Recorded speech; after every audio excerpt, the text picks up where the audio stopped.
Outnumbered over time. Oh, T, baby. Yeah, people in our booth. I think it was Alicia, Rachel. Anyway, we're talking. Okay, outnumbered overtime. Judge Alex Ferrer, Donald Trump in our live version was about to step to the podium. He's going to be speaking to the people of Florida, your home state, sir. He's really working hard to talk to the voters down there. What do they care about the most? I think across the country, people care about jobs. They care about, you know, we want to work, we want to make money, we want to support our family, we want to be able to put food on the table. Yeah. I think that's the biggest concern. Then after that, I think safety and security is another big concern. You know, people now with terrorism, everybody's concerned about, you know, where are we going? Is it going to continue to increase, or are we going to be able to shut it down and things like that? I don't think it's different in Florida. I wonder as we go forward if we actually will never get back to that. Like for every campaign, every season upcoming, it will kind of not only devolve into what we're seeing now, maybe not even that, but that the issues won't be what drives it. So this is what I'm hoping. I have long since said that I wished we could pick somebody for their character first. I know, I wrote that down. And then after we say that they have their character, right, then we go to the issues and the party and all that stuff. But that's not going to happen. I know that. But what I'm hoping is that we've gone so far. There's always a pendulum in the United States. We always get a chance to do it again differently, you know, or better next time. And I'm hoping that the pendulum has gone so far and people are so sick of it that maybe next time we are going to look a little bit more carefully. I know it's probably I wish that were the case, but, you know, Mitt Romney was a good person. Yeah. You know, I mean, there was nobody out there who came forward and was like, he's a horrible individual. I mean, they tried to paint him with the whole private equity thing, but I can tell you as a financial journalist, the story behind that was that he created a ton of jobs. I mean, economic efficiency is about taking the country in the right direction, using our resources wisely, training people for new jobs. You know, I mean, and he was a moral person. You know, I mean, it's so we kind of had that opportunity. And that didn't sell because of the way politics works. Well, do you remember? Are we learning our lesson, though? That's what I'm hoping. Will this one be the lesson learned, or are we just going to keep going down the path? That's my question. So, do you remember how the media? Sutcliffe writes, Trump is about to lose Florida, and this person's opinion, the state he crowed he'd win big. If he loses Florida, it's over. Is that true? I mean, you Florida's see the importance of Florida. Florida's a big one. I don't know. But what indicates that he would lose it at this point? I mean, I've seen some of the numbers, but it's 27 days out. Do they have more women than men in Florida? Do they have more? Do they have more pre-election day voting typically? I mean, you live in Florida. I don't know. I do, because right before the show started, they said, okay, first of all, they're extending the deadline to register until the 18th. Also, Ed Henry had a great report out yesterday where he was talking about both the absentee balloting that was coming in and also the new voter registration. And both were runaway in the Democrats' favor, 2-1 and 3-1 in the other case. And he they've got, Sandra, you said at the beginning of the show, it's going to be about turnout, and the Democratic machine in Florida right now, the early evidence, as Ed Henry was laying it out yesterday, they're up, they're organized, they've got people absentee, they've got people registering not just who had never that, voted but before. Trump's video came out right when the absentee ballots were hitting everybody's home. So, you know, people were definitely motivated at that point to say, oh, no way. But, you know, that can certainly change between now and the general election, especially as these emails keep coming out. But as the point you were making about Romney, remember during Romney's campaign how the media kept trashing him about being so rich, he was out of touch with. Now, how come that didn't come up this time around? Could it be because Hillary Clinton and Bill are rich? And so all of a sudden it's okay to be rich. But when it was Trump against Obama and there was a disparity, then he was evil because he was filthy rich. And now it's okay. We don't even hear about it. No, I always wonder if the Clintons actually have more money than Trump. I think it's totally possible. What's your Facebook?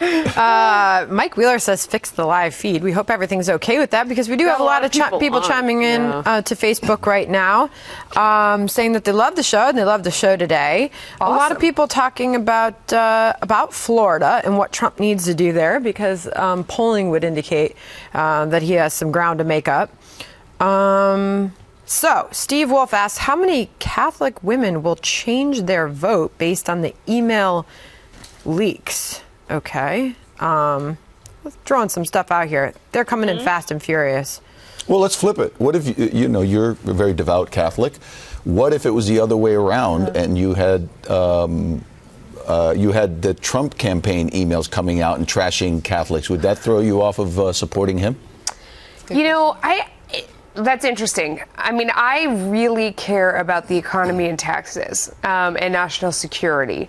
So I feel like, I don't feel like Trump's a particularly devout person. I mean, I don't know. I do my best. I don't know if I would call myself a particularly devout Catholic. I try. I go to church. I've tried to give my children that gift of faith and guidance through their life. And I feel like this just reveals for people, I think when the left gets on their high horse, that they're morally superior and that they care about people more, and that if you're a good person, you're a Democrat, and that if you're on the right, you're intolerant. And then they reveal themselves to be totally intolerant themselves to anyone who doesn't believe in their opinion. What this reveals to me is their total and complete hypocrisy. Yeah. And so that's what this tells me about. It doesn't say necessarily that they're not faithful because I never thought they were. It's just like, guess what? These guys who pretend like they care and pretend like they have compassion and pretend like they're tolerant are wildly intolerant. Don't be fooled. Lamb on the live chat writes, the Catholics that this person knows in the Deep South are very liberal.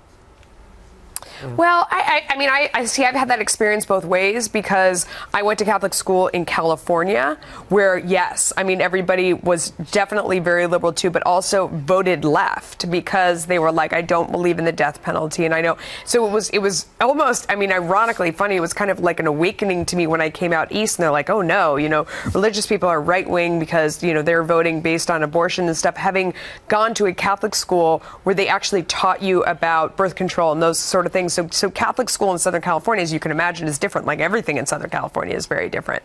But that wasn't the main issue. The issue was about being a good person. It wasn't about your politics necessarily. Senator Bulworth writes on the live chat, for the judge specifically, does the judge agree that both parties perpetrate a sorely flawed voting process to preserve backroom maneuvering, especially in close races?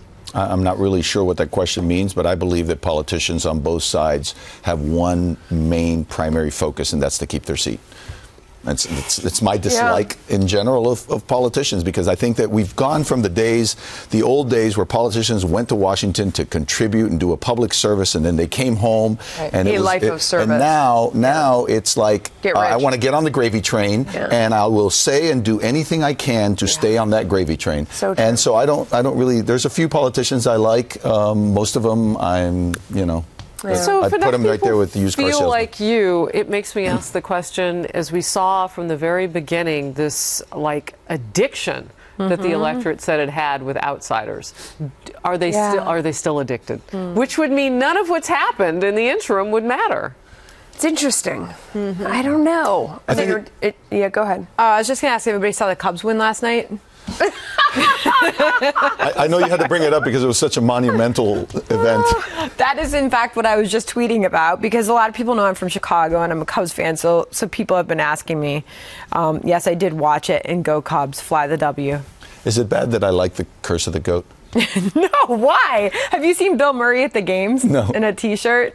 It's like a billy goat with an X through it. Is it bad that I don't know what that is? Yeah, it's the curse. The reason why the Cubs haven't won the World Series in over 100 years. What did the goat have to do with it? Oh my gosh! Did you have to bring this up? I'll tell her off camera later. Talk about it. Don't get into that. Really? There's a billy goat restaurant in Chicago, and the whole thing. It's a long story. I'll tell you when we finish. I was really sad when the Curse of the Bambino ended for the same reason. Really, and I do know what a Bambino is. Because you would watch the games and something ridiculous would happen and they would lose and you're like, oh my God, there really is a curse. It was something. Steve Bartman, that really other than happened. that was against the Marlins. I love that game. All right, so we are heading into the next debate, which is Wednesday, October 19th. Our friend Chris Wallace will be making history as the first Fox News moderator in a general election presidential debate. If you could ask a question of either candidate, Judge, as a judge who's seen a lot of closing arguments, what would it be? Oh, gosh, I don't know.